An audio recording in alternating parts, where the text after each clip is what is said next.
In this video, I'm going to show you how to export stamps in Ableton Live.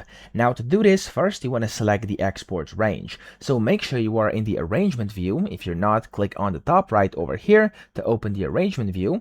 And then from here, you want to click and drag across your timeline, okay? And whenever you do this, it's going to essentially highlight the exact portion of your song or whatever audio you want to export. So just like this, you can be as precise as you want. I'm going to do it like this. There we go. So it's going to be like a rough selection. And then whenever you've done this, you want to open the export menu. So for this, you have to go to the file top left and you want to click on export audio/video. You can also press Ctrl plus Shift plus R on your keyboard and it's going to open up the same window as well. Now in here where it says selection, it's important that you actually set this over here from main, which is usually the default, to all individual tracks. Okay, so here you should be selected over here, all individual tracks.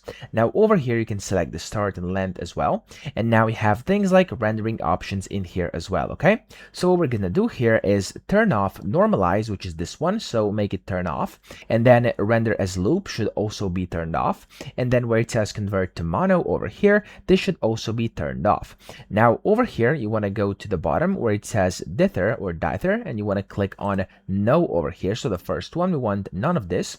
And then what you're also going to do here is go to the top here and select, of course, your file type. I'm going to do, for example, WAV. Of course, you could do AIFF as well, or whatever you want here. You can select your bit depth and, of course, all the other options over here as well. And then you can also select if you want to include return and main effects. It's completely up to you. I'm going to keep this as off for now. Now, whenever you're done, click on the export button over here, and it's going to ask you where you want to export this. I'm going to go to my downloads folder and I'm going to click on save.